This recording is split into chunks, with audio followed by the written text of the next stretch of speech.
the youth ranks to the high school ranks. Talk about the transition into that. Very interesting. It was very interesting because I'm not gonna lie, when I was coaching youth football, I had won 2 titles on that level. I took a team out to Las Vegas. We won a Natty in 2004 or five, whatever the case may be. So I was successful. Like I said, after that first year, I hit the gas, all gas, no brakes, and I just kind of turned it up. And so I had an opportunity presented by Coach Marion Bell, who was the coach at Westside, and at that time, he was the coach of East Orange campus. And a lot of my guys I was coaching at East Orange was going straight to East Orange campus. So what I ended up doing was I said, can I help out? Just let me volunteer. And so he was like, cool, what you know? I'm like, well, I know defensive line. I know how to get guys moving. So he was like, all right, cool. So, but it was terminologies that I had really not known. I didn't know about coverages. I didn't know about the schemes of this thing. So I had to kind of learn a little more than what I thought I had already knew. And it was kind of tough because I'm successful, like I told you. So it's like, well, y'all ain't win no title, so why would I listen to y'all? But again, me just always being even keel and humble helped me just kind of grow and learn and watch how them guys did things and then learn from them guys as well. Coach Jim Williams was the guy, the defensive coordinator at the time, helped me learn a lot of stuff. And so and learning with them and just knowing those kids from raising them when they was, like I said, 12, 13, 14, by the time they got to high school, we had already had a connection. So I always consider myself like head of player personnel. So, like, they don't want to talk to coaches. They don't want to talk to parents. They would talk to Don. All right, cool. I talk about the ledge, get them back going. I, like you said, motivator. I inspire the guys to do things they don't believe they can do. And that 2007 year, I went up to high school in East Orange. We won a state championship. So I'm like, wow, this kind of look what I'm used to. So then the next year comes in 2009. We don't make it to the 2008. Don't make it to the playoffs. 2009, we go back to the state championship. We lose to Roxbury by 5 points. I'm like, man, I can't believe we went to something serious. But I started to see where I was going mentally in the game of football was starting to look like it was becoming too much for where I was. I couldn't be just a volunteer, or I couldn't just be a guy assisting somebody. I had to kind of step it up. And then that's when Coach Darnell Grant came down to Shabazz in 2010, and he reached out to me and was like, listen, I'm going to your home school. You want to come down? You want to come back home and coach, or you kind of happy at East Orange? And when I had the opportunity to go to Shabazz, man, it meant everything to me. Like, I could go home. I could change lives. These are kids I know, I grew up with. They grew up in the same streets I grew up in. They walk in the same halls I walked in. I had to jump on that. And so that's what I did. And, I mean, you kind of know how the story went from that, man. We just turned it all the way up. All right, so there's a segment. There's a segment that I call, and I call it the flosses segment.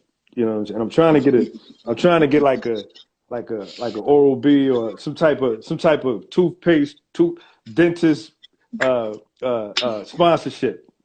Okay. So you just floss, crunching the bell. It was good. You know, you just floss to say you won 2 national championships. And then you I won 2 Hudson County League championships. And then I won 1 national championship on the Little League level. So the floss continues. So you won 3 championships before you went on to high school to win a state championship. Right. So for that, big ups. What's going on, Bruce? What's going on, y'all? How y'all feeling? So yeah, you know, I do this. I do this, bro. So it's not a coincidence that wherever I'm at, you will win a championship. Went to Shabazz, we won 2. It's not a coincidence, brother. I'm sorry. I'm not saying I'm the reason, but it's a hell of a coincidence. Well, guess what? Which is why I had to pause. And sound the alarm for people to understand exactly what you said. You know, at every level, you know, youth to high school, you have shown that your presence makes a difference. Indeed. So check this out, you know, and salute to, you know, Kyle, what you got? Kyle's still in the building. What's up, boy? What you got? Listen. So you go to you're at the youth league. You're at East Orange campus. You go home to Shabazz, right? Yeah. There's a conversation. This is one of the moments in my life, which is why this is very, very special. Hey, Lily, right? Why this is very special to me to have you on, right? So cool. There's a point in my life I'm going through some crazy shit. I'm not sure at what point in your life you were when we met. So we meet in ShopRite in aisle 12, whatever, in Hillside, New Jersey, right? Yeah, I remember that. And we have one of the most game-changing conversations for me. I don't know if you knew how important that conversation was to me, but as time went on, you were just like, yo, L, you don't know what that conversation meant to me, meaning you, right? Right. At what point, what point were you at in your life in terms of coaching when we had that legendary conversation that helped put me in a mind space to move forward? I want to say we had that conversation around 2014, something like that. Somewhere around 14, 15. Yeah. We had won our first title, Shabazz. We had just lost to Weekway, and the business was starting to pick up. It was like a lot of people starting to talk about the Driven Minds business, and that was something I wasn't used to because I was just always used to just coaching and helping kids, helping other programs. I really was never used to the spotlight being on me, and I think we had the conversation because the conversation was basically like, you know what, man, like I'm about to take the world over. I'm about to take the world over, like, and it don't matter who in the way, it don't matter who support or what. I know it's gonna work because I believe in it, and I think as long as you believe in you hard enough, you can't lose. So whatever you thinking about, like, bump it, just go ham on it. You know what I mean? Just think about what you gonna do and what you gonna like, how much you feel like you worth. And once I realized my worth, man, that was it, man. I just started kind of moving a little different. I'm not gonna lie, got real cocky. That next year, I had poured the DM program all into those kids of that off season, and I kind of because I used to think that I knew my role mattered, but I didn't know how much it did.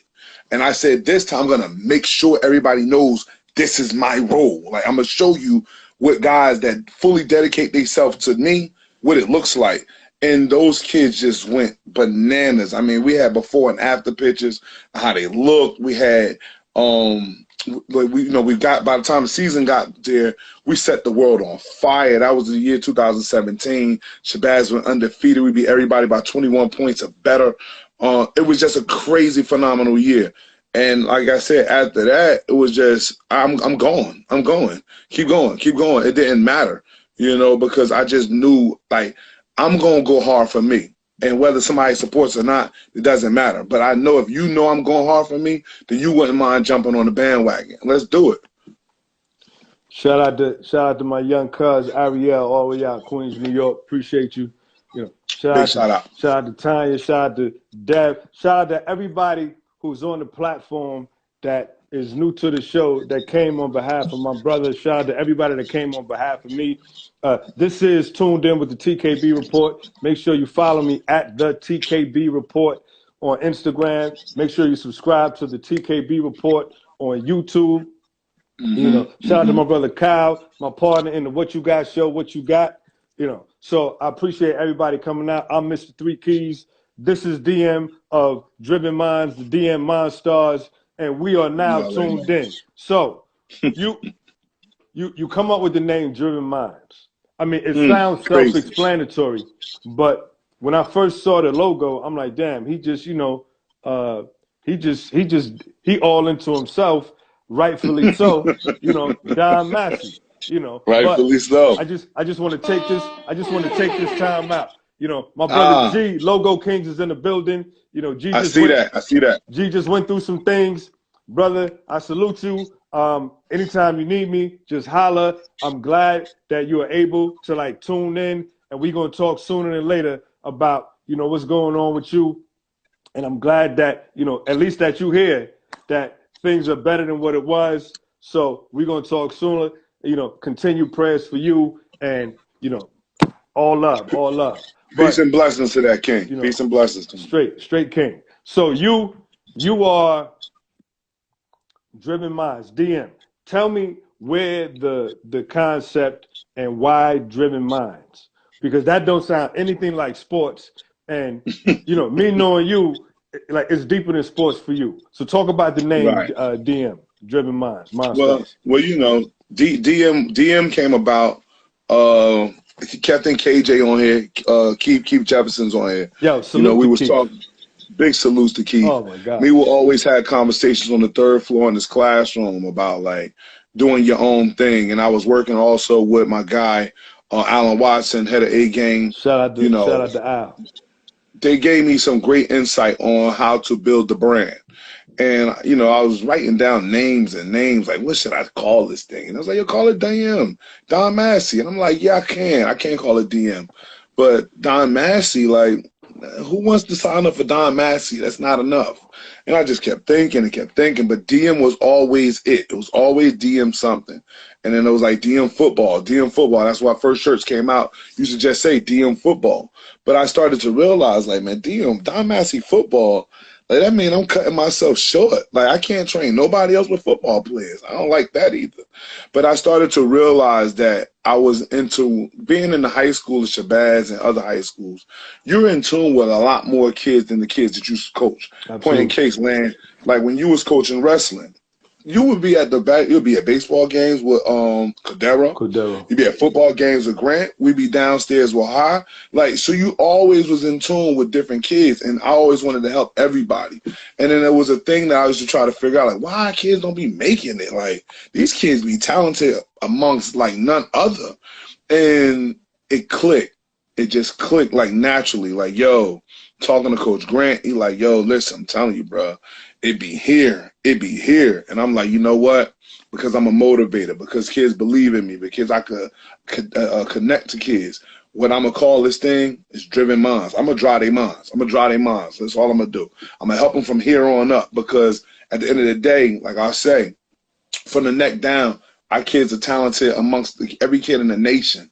But it's from the neck up where we lose our kids at. So I always felt if I could drive the mind to the greatness that's pinned up inside of them, then they'll achieve all of the greatness that they need, whether it's athletically or whether it's personally, whether it's football, whether it's basketball, whether it's just education. Just keep driving their mind towards the greatness that's pinned up inside of them, and they're going to get it. I always used to say, coaching wrestling for 20 years plus and being involved with the sport for over 30 years, all sports to me are 90% mental. All of them. 10% everything else. And I think the greatest coaches realize that. Mm-hmm. You know what I mean? And I got to include you into the mix of that, because I've seen you take kids and with low self-esteem, Mm-hmm. I've seen you take kids. Shout out to Morris in the building. I've seen you take kids. Big shout out. Who other coaches wouldn't touch, like myself. Grabbing kids that other coaches wouldn't deal with and turning them into things that they never imagined. And it all starts with the mental. Right. You know what I mean? So shout out to you for that. And learning to start early. Of course, working with the high school kids was one thing, but once, because I was always affiliated with youth football, I will always go back and grab some of them young kids, the 8-year-olds, the 9s, the 10s, and start training them up early. Because I said, I got to catch them early. Yeah. By the time the kids get to high school, they kind of set. It's like 2-3 years, and they got to go into the world. But if I could catch that kid at 9, I got one. I know I got one. Shout out to my cousin just joined the chat. Shanice, you are loved. So, championship at the youth level, championship at the high school level, and I'm pretty sure you've been very instrumental in getting kids to that next level. Let's talk about DM Driven Minds and how that has affected the lives of kids achieving the ultimate goal for every athlete in, Pop Warner, Little League Baseball, AAU, and how that getting them through high school into the next level, which is college, NCAA, whether it's D1, D2, or D3. Right. Well, that's pretty simple. Once you get to learn kids, learn what they into, what they like and what they don't like, especially in the classroom. And then you can kind of get them to start paying some more attention to stuff that they don't like in the classroom. Tell them, listen, you don't have to like it, but if you love the sport, you're going to have to do more. And so once we started getting that understood, then kids started to transform and started becoming a little more marketable for colleges to get them. Because, again, I had a bunch of colleges that would call up, hey, who you got? I like this kid. I like that kid. But it would all be a knock of, well, his grades ain't that good or his SAT score not that good. So we kind of started to change that stigma that used to be placed over the urban community. Like, our kids are eligible to attain these scholarships. And so, like I said, it just came down to like getting the kids to understand that the books matter. Like, don't just try to train all day long, and don't think you're going to play football, basketball, wrestling, whatever all day long. You got to devote some of that time to your academics. And I think because I understood where kids came from. Again, we talking about kids in the urban community. I grew up on Chadwick Avenue and Hawthorns. Anybody that they know what time it is over there. And so, and being a whole South Ward baby, I knew how tough it is in the South Ward, where a lot of my kids was from. Yeah. Guys that lived on Stratford, guys that lived on Elizabeth Avenue, guys that lived on Urban Turner Boulevard, Avon. So I just knew, like, look, I know what you got going on, but guess what? I'm going to tell you how you really know I know. Because I'm pulling up. And that will be the game changer. When Don will pull up on Avon, when Don pull up on Alpine, when Don pull up, and it was like, oh, what's going on, coach? Because I knew these guys yeah. I went to school with, guys that understood, like, oh, you need him, Don? Oh, you like, that's your man? Oh, no, you can't stay outside no more. I started to change that. And so by changing that and getting kids to understand that, this is when we get to the next level. So then you start finding kids like, you know what? It is what it is. I'm going to this school. I'm going to apply for that college. This college is going to send me a scholarship offer. And that's how I kind of started transitioning. And when my guys was going to the next level, what was always told to them was, you never got to pay me back. I don't want a red cent from you, but I want you to come back and pay it forward. Because if kids could see this kid was just playing with them 2 years ago, and now he's at New Haven. Now he's at West Virginia. Now he's at UConn. Now he's at Rutgers. Now he's at Dayton. Then now they can believe, oh, I can make it too. And so that was it. That was just it once we got that pumping. It's possible.